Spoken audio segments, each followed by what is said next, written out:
Hello, my name is Johnathan Gregory, and I'm a software development intern at Cambridge Innovation Institute.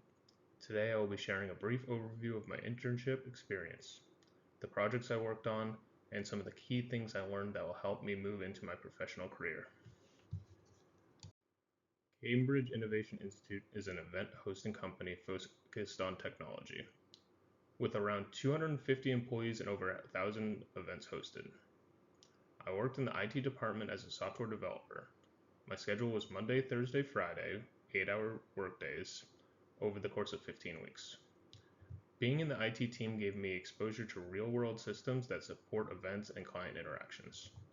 The role gave me real exposure to how development team operates day to day and how my work fit into a larger application that helps clients and things that they need. Most of my time was spent working on the pre-event portal, which is where clients upload logos, manage speaker information, review benefits, and complete tasks before an event. I updated front-end screens using TypeScript, HTML, Angular, and I also wrote SQL scripts that teammates could run to update data in the database. Day to day, I use Visual Studio's, VS Code, Git, Microsoft Teams, and SQL, which help connect the front end that clients see to the underlying data that drives the application. One project involved adding new IHS benefits for a client. Since I didn't have direct access to the production database, I worked from a snapshot of the table. I used Excel to analyze existing records and match the correct formats and values. From there, I wrote the SQL script that teammates with the right access could deploy. This task taught me how to work carefully with data structures and follow existing patterns. Another task involved changing the requirements of planetary keystone presentation type. The goal was to remove the abstract field and make slides not required.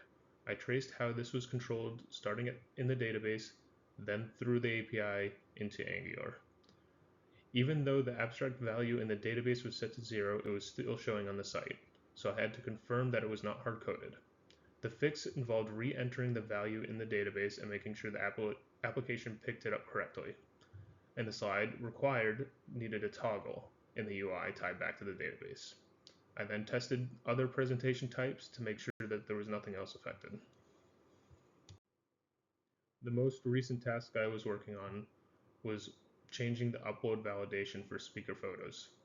Some speaker cards were breaking when users were uploading TIF or BMP images.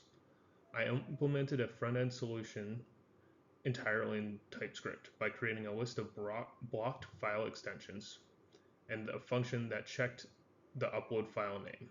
If the upload file ended in a blocked extension, it would display a toaster error telling the user that TIFF or BMP were not supported and that they should upload in JPG, JPEG, PNG, or GIF instead.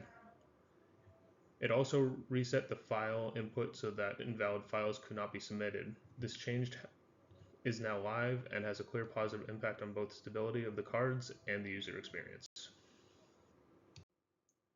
This internship really strengthened my technical skills, especially in Angular and TypeScript, and helped me understand how tightly the front end is connected to the database. Small changes to a field or a value can have a visible effect for users, which reinforce the importance of validation and accurate data. On the professional side, I gained experience working in a large existing codebase, using Git, participating in code reviews, and communicating through Microsoft Teams.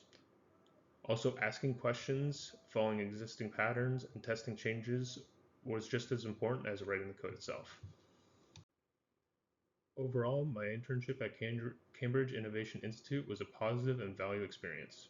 I achieved my main goal of getting real-world experience in web development while improving my coding skills.